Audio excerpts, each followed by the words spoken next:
Vous complétez tout le tableau.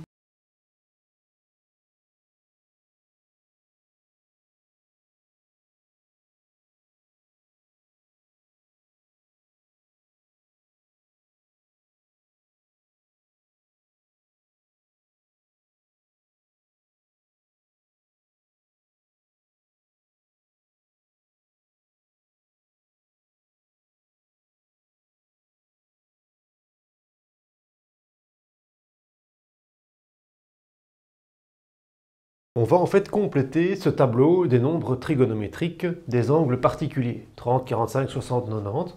Donc en fait, on va venir représenter ici sur le cercle, et sans calculatrice, on va trouver les valeurs. Ok? Donc première chose, si on prend le cercle trigonométrique déjà, ça, regardez que ce cercle, où est-ce qu'on l'a mis en fait? On l'a mis dans un repère orthonormé. D'accord? Donc l'origine du repère orthonormé, elle est là, 0, 0. Le rayon du cercle trigonométrique valait 1. Donc ça c'est mon axe des x, mon axe des y. Donc ici j'ai 1, là si je veux, en fait j'ai 0,5 si vous voulez, d'accord? Sur mon axe des x, là-bas, je suis en moins 0,5 et en moins 1. Ok? Et au niveau de mes ordonnées, ici je suis en 0, 0, donc comme le rayon vaut 1, 0,5 et 1. Donc rien que ça déjà, et ici en négatif, moins 0,5, moins 1. Mon angle de 30 degrés. 0 degré, c'était ici. C'est si je me positionne à un point ici, ça c'est 0 degré. Maintenant, ce point, je peux le faire avancer dans ce sens-ci. Et donc là, je suis en fait à 30 degrés. Là, je suis à 90 degrés. Ici, 180 degrés. Ce même point, s'il continue à avancer, 270 degrés. Et s'il continue ici, 360 degrés. Ok. Nous, on s'intéresse à 30 degrés. Donc, si on représente notre angle, il est ici. D'accord? Ça, c'est donc un angle. On peut dire que x vaut 30 degrés. D'accord? Alors, ce que je vais vous demander, c'est ce point. On pourrait l'appeler, par exemple, le point A. Eh bien, ce point A, quelles sont ses coordonnées? Oui, on est dans un repère orthonormé, donc on a toujours une coordonnée, abscisse, ordonnée, x et y. Donc, qu'est-ce qu'on peut savoir de son abscisse et de son ordonnée? Oui, 0,5 pour l'ordonnée, d'accord. Donc effectivement, ici, environ, on n'a pas encore prouvé pourquoi, mais on peut supposer, d'accord, que ça pourrait être 0,5 environ, ça pourrait être 0,4, 0,6, pour l'instant, on n'en sait rien. Et son abscisse, à vue d'œil, comme ça, 0,8, quelque chose comme ça. Et moi, ici, ce que je veux, c'est pas que vous fassiez ça à la calculatrice, c'est qu'on trouve la valeur exacte en raisonnant. Donc, ceci, c'est l'ordonnée. On est d'accord que l'ordonnée, c'est la même chose que ce qui est là. Et ceci, c'est son abscisse. Ok? Donc là, c'est son abscisse.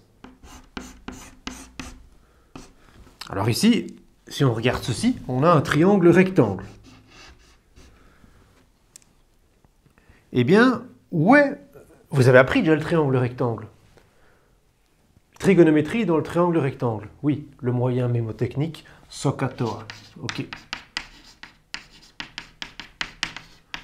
Donc le sinus, c'était l'opposé sur l'hypoténuse. Le sinus de l'angle, c'est l'opposé sur l'hypoténuse. Tiens, mon hypoténuse vaut justement 1 ici. Donc on peut très bien écrire que le sinus de x, on va écrire sinus de 30 degrés, c'est égal à l'opposé. Appelons-le ici, on va dire que ceci, ce sera le point B. Ceci, on va dire que ce sera le point C. Ça fait AB. Donc le sinus, c'est un rapport. C'est un rapport d'une longueur sur une longueur. Donc c'est le rapport de AB sur, et ceci, je vais l'appeler le point O, l'origine, sur OA. Donc ça nous fait AB sur OA 1. Donc ça nous fait AB. Donc c'est marrant, dans ce cercle, le sinus de l'angle, c'est le segment AB. Donc ceci, on est d'accord que on peut appeler ça le sinus de 30 degrés. Ici à côté, Faisons le cosinus. Si on fait le cosinus de 30 degrés, c'est le rapport de quoi sur quoi? Adjacent sur hypoténuse. Donc adjacent OB sur OA. OB sur OA. OA, on avait dit que c'était 1. OB, mais ça reste OB. Divisé par 1, c'est neutre. Ça vient des primaires, ça. Donc OB, ici, c'est le cosinus de 30 degrés. Voilà. Je vous demande de chercher, qu'est-ce qui pourrait valoir ce cos 30 et ce sin de 30. Donc ces deux côtés ici. Qu'est-ce qui pourrait valoir, mais sans calculatrice? Vous avez Pythagore, puisqu'on est dans un triangle rectangle. Il va falloir faire une petite construction aussi, mais je vous laisse faire. A tout de suite. Oui, il y en a un qui a pensé, hein. Pas mal, j'ai vu. Effectivement. Donc, on peut tout à fait dire que ce point-ci, le A, on peut venir faire un symétrique ici, qu'on pourrait appeler par exemple A'. Et ici, on peut tracer. Et donc, regardez la forme à laquelle on arrive. En fait, finalement, on a un triangle OAA'. On a un triangle OAA'. OK? Il est comment, ce triangle, en fait? Est-ce qu'il est isocèle, quelconque, rectangle? Équilatéral. Tout à fait. Pourquoi est-ce qu'il est équilatéral? Ceci vaut 1. Et ceci, vous savez que ça vaut 1 aussi. Cet angle ici de 30 degrés, on l'avait mis là aussi. Donc ici, on a un angle de 90. 30 plus 90, ceci vaut 60. 30, 90, ceci vaut 60 aussi. Donc on a 3 angles de 60 degrés. Et si on a les 3 angles qui valent 60, c'est un équilatéral. D'accord? Donc on peut dire qu'il est équilatéral. Comme il est équilatéral, comment est-ce qu'on pourrait trouver? Ce serait comme un peu, en fait, c'est la hauteur du triangle ici. Hein. Ça, ce serait un demi-côté. Oh tiens, j'ai dit la réponse. Un demi. Oui. Ça vaut 1, donc ceci, ça arrive au milieu. Donc dans un triangle équilatéral, vous avez appris la médiatrice, la hauteur, etc. C'est le même endroit, ça coupe au milieu. Donc ces deux morceaux-ci, c'est la même taille. Donc, on y est quasiment. Qu'est-ce qu'on peut écrire? 1 demi, avec Pythagore. Hein.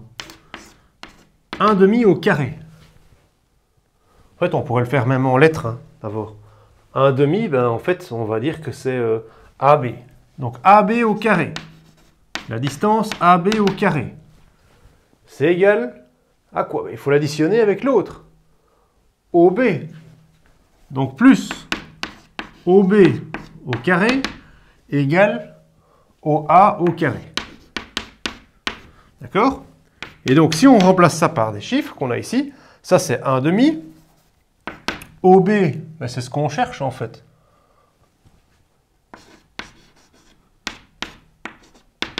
Et OA, c'est 1 au carré. D'accord? Donc, cherchez un petit peu votre inconnu ici, OB. Comment est-ce que vous pouvez trouver OB? Donc, le 1 demi, on l'a trouvé parce que on a appris ça en primaire, hein, que la hauteur dans un triangle équilatéral coupe en 2 parties égales. 1 divisé par 2, c'est 1 demi. Je vous laisse chercher maintenant OB. À tout de suite. Easy game, hein. Easy game quoi. OB au carré égale à 1 moins 1 quart. 1 moins 1 quart, ce qui vous fait 3 quarts. Et vous ne cherchez pas le carré, donc vous faites la racine. Donc OB égale à plus ou moins la racine de 3 sur 4. Là, vous êtes en 3e secondaire. Même, ouais, 3e. Comment on simplifie ça, ces racines-là? Quand c'est à l'intérieur, oui, c'est la même chose que racine 3 sur racine 4. Racine 4, on peut sortir. OK. Racine de 3 sur 2. Alors, plus ou moins? On va regarder ici. On avait dit que c'était l'ordonnée. On avance. On avait dit que c'était ici, notre abscisse. Donc on vient regarder. Elle est bien positive. D'accord? Donc ce morceau-ci est bien positif. Donc c'est plus racine de 3 sur 2, et on peut venir l'écrire ici. Hein. Donc, cosinus de 30, racine de 3 sur 2, et le sinus, 1/2. Maintenant, on va le faire pour l'angle suivant, donc 45 degrés. Donc 45, ben, on tourne toujours dans le sens contraire des aiguilles d'une montre, hein, plus 45. On est ici.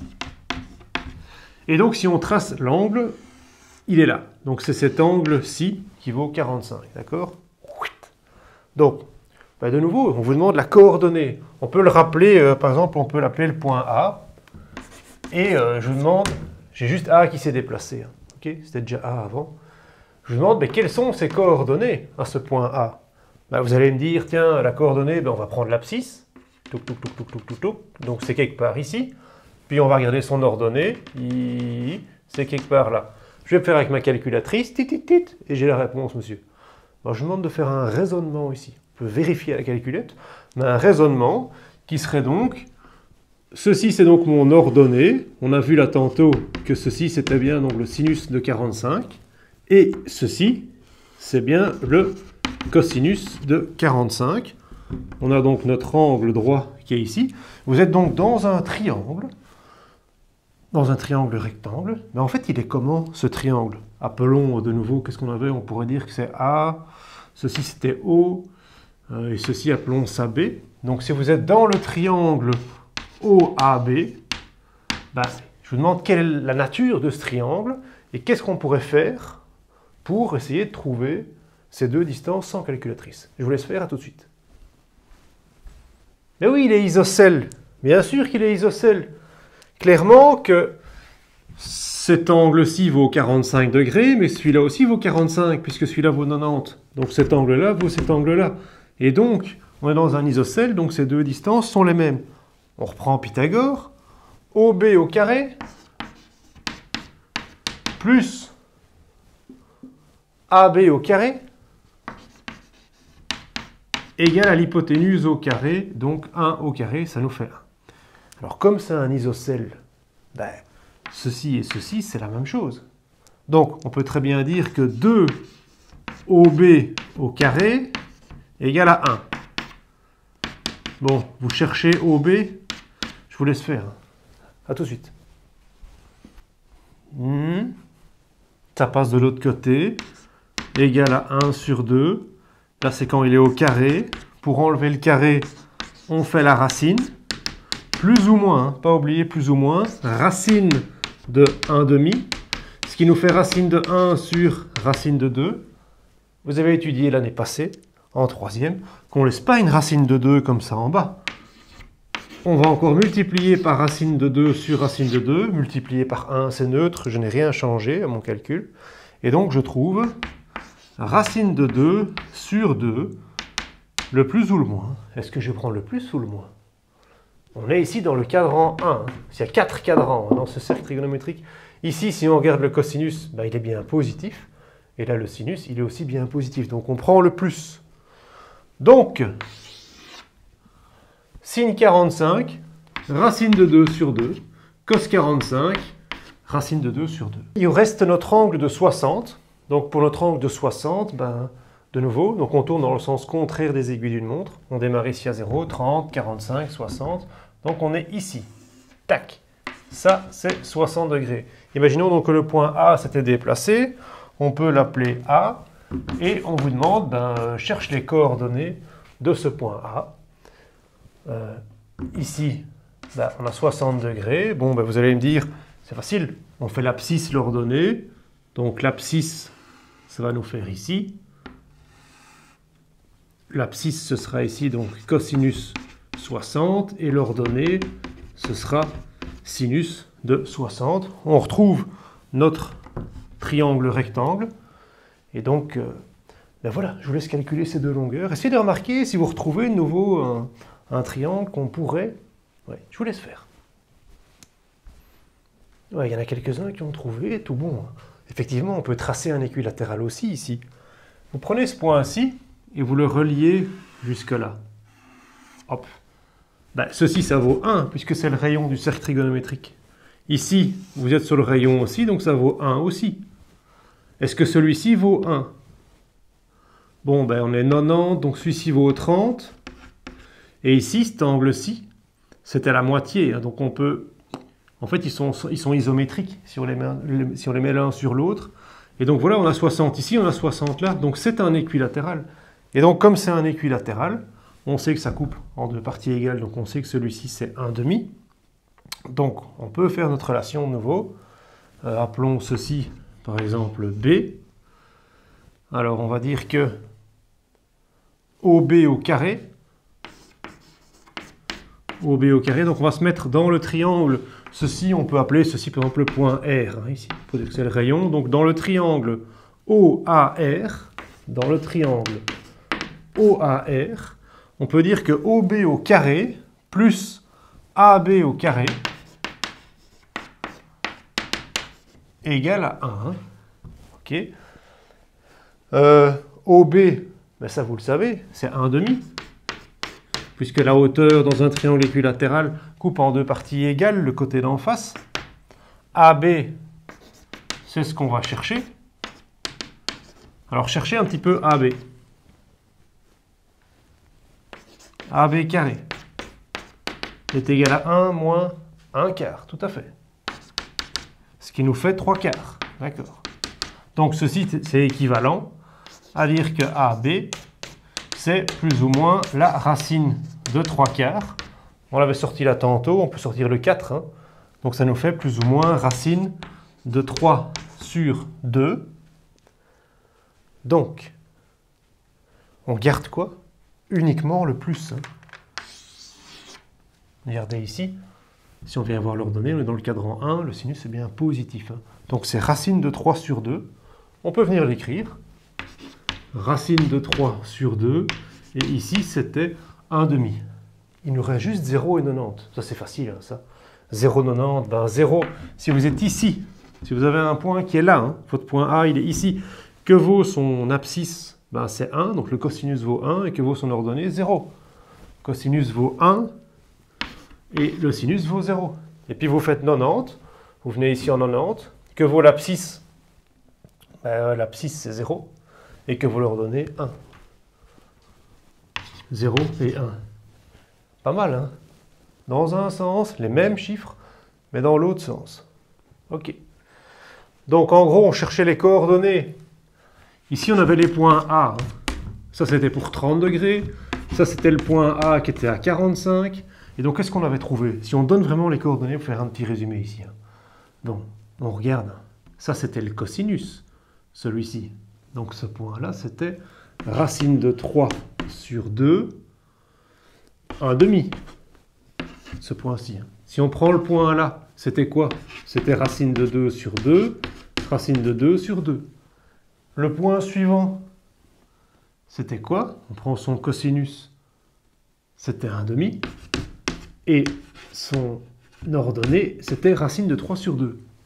Donc, les coordonnées d'un point, finalement, si on généralise, hein, ça c'était pour des chiffres, mais si on fait pour n'importe quel angle, faites un angle ici, et vous voulez pour n'importe quel angle, pour un angle alpha, en fait, qu'est-ce qu'on pourrait mettre? Si on remplace ceci par alpha, quoi.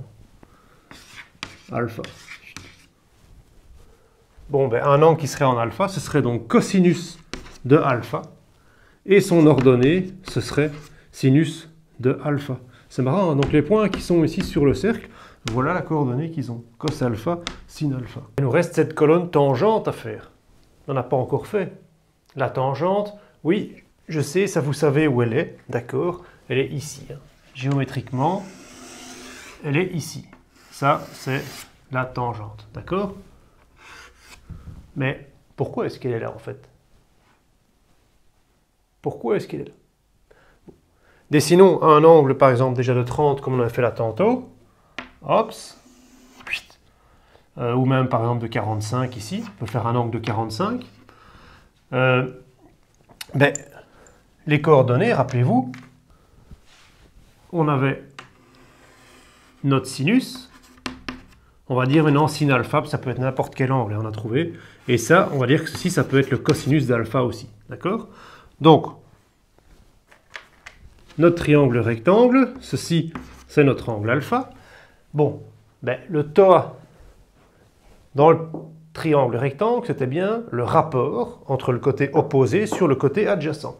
Donc ce rapport entre côté opposé sur côté adjacent, ça veut dire que ça fait sinus sur cosinus.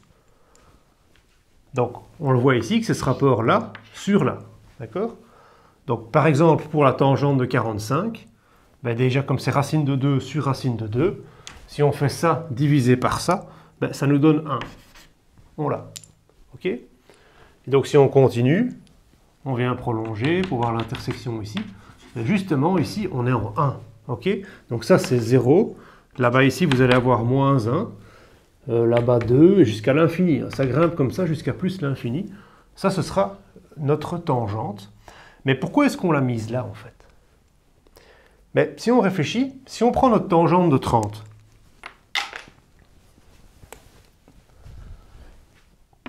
si on prend notre tangente de 30, appelons ceci c'est le point R, et appelons ceci par exemple le point T. Donc la tangente de 30 degrés, c'est le rapport de RT sur OR. RT sur OR. OR vaut quoi? OR vaut 1. Et donc, et j'ai trop parce que je divisais par un 1. J'avais mon hypoténuse ici. Ça, c'était mon hypoténuse. Maintenant, ici, ça va être quel côté qui vaudra 1? Ben, ce sera mon côté adjacent, en fait. C'est celui-là qui ne bouge pas. Et donc, j'aurai chaque fois RT, puis ici, si je viens, je pourrais appeler ceci T', par exemple. Eh ben, j'aurai RT' sur ça. Ce qui me faisait bien 1, etc. quoi. Vous comprenez? Donc, c'est ça celui qui ne change pas. C'est notre rayon ici. On divise chaque fois par 1 et comme ça ne change pas. Et c'est pour ça qu'on le représente là. Alors, comme vous savez, donc c'est sinus sur cosinus. Bon, mais si on cherche celui-ci, par exemple, si on fait la tangente de 30 degrés, 1/2 divisé par racine de 3 sur 2. Ça, vous avez déjà appris comment on fait diviser, c'est multiplié par l'inverse. Donc c'est 1/2 fois 2 sur racine de 3. Qu'est-ce qu'on peut simplifier? Nos 2, ça nous fait 1 sur racine de 3. On ne laisse pas une racine au dénominateur, donc vous multipliez par racine de 3 sur racine de 3, ce qui vous fait finalement racine de 3 sur 3. Et donc on l'a ici, racine de 3 sur 3. Donc il est ici. Ça, c'est racine de 3 sur 3. Ok? Cette valeur-ci, là c'est la valeur 0. Si on prend l'autre valeur, ben, celle-ci, on avait vu que c'était 1. Et si on fait maintenant la tangente de 60, donc 60 degrés, il est là. Si on le représente, tac, tac, tac, tac, on est quelque part ici. Et quelle valeur ça aura? Vous faites tan 60, et vous faites votre rapport. Racine de 3 sur 2 sur 1/2, racine de 3 sur 2 sur 1/2, divisé, c'est multiplié par l'inverse. Donc ça nous fait racine de 3 sur 2 fois 2 sur 1. On peut simplifier nos 2, ce qui nous fait racine de 3. Et racine de 3, ça fait 1,7 quelque chose. Mais c'est bien ça. On y est ici, quoi. Là, donc, c'est racine de 3, etc. Si on veut aller jusqu'à 90 degrés, à 90 degrés, qu'est-ce qui va se passer? Il n'y a plus d'intersection. OK? Eh bien, sinus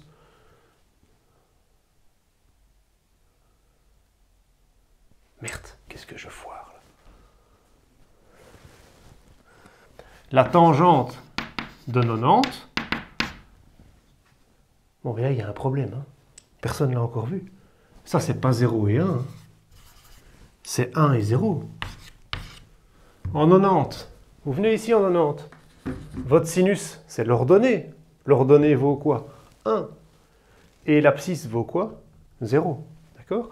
Donc, tangente 90, vous avez 1 sur 0. 1 sur 0, ben c'est donc n'existe pas. Et donc ici, elle n'existe pas en fait, la tangente de 90. Vous venez regarder, effectivement, il n'y a pas moyen de venir toucher, quoi. Si vous êtes sur cet axe ici, on ne sait pas le toucher. La tangente de 0, ben, la tangente de 0, c'est 0 sur 1. 0 sur 1, ça fait bien 0. Et effectivement, si vous venez ici en 0, voir la tangente, vous êtes en 0 à cet endroit-là. Pour les autres cadrans, voilà, il va falloir compléter tout ceci, quoi. Alors la logique reste exactement la même. Je vous montre juste un exemple et puis je vous laisserai faire. Donc si vous prenez par exemple 120. 120, 90, 120, on est ici. Hein. Hop. Ça, c'était notre angle de 120. Eh bien, si on remarque, qu'est-ce qui se passe en fait? C'est la même chose que le 60. Donc, celui-ci et celui-ci, eh bien, si on vient regarder leur sinus, c'est le même. D'accord? Donc, et le cosinus, si on vient regarder le cosinus, c'est le même que le 60. Ok? Sauf que le signe change. Donc, 120, vous prenez 60. Le sinus reste racine de 3 sur 2. Par contre, le cosinus, le 1,5, qu'est-ce qui s'est passé? Il est devenu juste en moins 1,5. Tangente, vous pouvez calculer, vous faites le rapport de ça sur ça. 135. 135, on est ici. 135 degrés. Donc tout cet angle-ci. Ok? C'est le même que quoi? Ah, on voit qu'il y a des symétries avec le 45. Donc le sinus est exactement le même. Et le cosinus, c'est le même en longueur, mais ça change de signe. D'accord? Donc, vous prenez 45, le sinus est le même, donc racine de 2 sur 2, et le cosinus change juste de signe, donc ça devient moins racine de 2 sur 2. Si vous voulez faire le calcul de tangente directement, ça divisé par ça, ça nous fait moins 1. Moins 1, effectivement, on peut venir regarder. Hein. Hop, cet angle-ci, vous descendez, vous descendez, vous descendez, hop, et on passe juste par moins 1. Ok? Donc ça, c'est la tangente. Alors 150, 150, oui, c'est le même que 30. C'est le même que 30. Donc vous avez exactement le même sinus que 30 et le cosinus, la même longueur, mais dans le sens opposé. Donc, on prend 30, sinus 1,5, cosinus moins racine de 3 sur 2, etc. Je vous laisse continuer en fait. Prenez votre temps, mais il faut compléter tout le tableau. Ok? Allez, bonne bosse. Ah, j'ai une petite question pour le 210. Là, 180, ça va, mais 210, il y a une petite question. 210, oui, vous le représentez ici. Vous êtes dans le cadran 3. Ça, c'est 210 degrés. D'accord? Donc, on avait démarré ici. Hop, tout ceci, c'est 210 degrés. On est dans ce qu'on appelle le cadran 3. Et là, vous remarquez, tiens, ça correspond à 30. C'est symétrique, en fait. D'accord? Et donc, ici, l'abscisse, comment elle est? En fait, c'est exactement la même et de sens contraire. Et le sinus, l'ordonnée, comment il est? Le même et de sens contraire. D'accord? Donc, pour 210, vous prenez le 30 et vous changez juste les signes. Moins 1,5, moins racine de 3 sur 2. Vous voulez la tangente, vous faites votre calcul. Moins 1,5 divisé par moins racine de 3 sur 2. Donc ça fait moins 1,5 fois l'inverse. Ça vous fait 2. Vous pouvez simplifier les deux. En fait, ce qui vous fait 1 sur racine de 3. Vous savez qu'on ne laisse pas de racine de 3 en bas. Donc vous multipliez par racine de 3 sur racine de 3. Ce qui vous fait racine de 3 sur 3. Racine de 3 sur 3. C'est bien positif. Mais regardez. Hop, vous avancez pour 210. Pop, pop, pop, pop, pop, pop, pop, pop, pop, pop, tangente, racine de 3 sur 3. Tout tient la route. Ok? Et vous complétez tout le tableau. Allez, au boulot.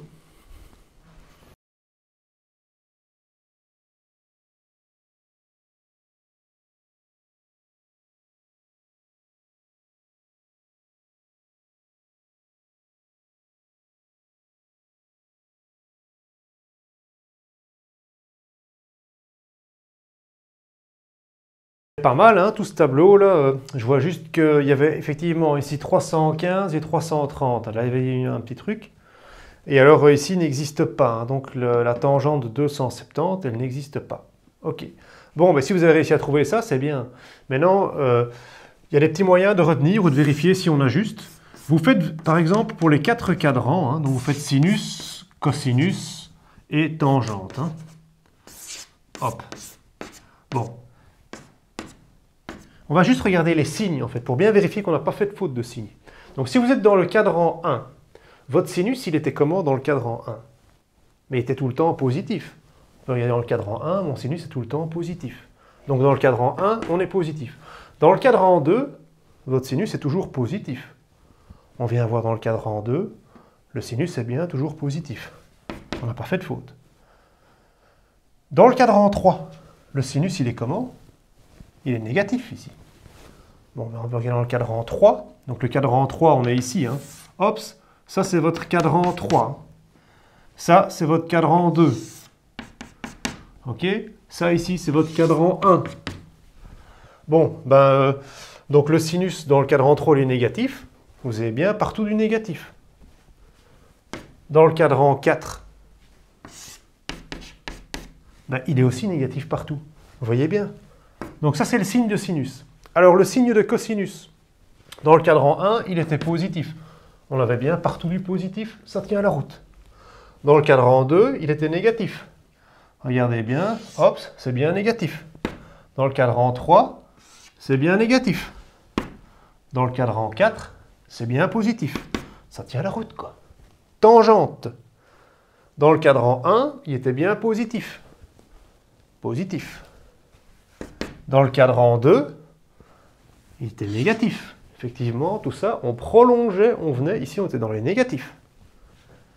Cadran 3,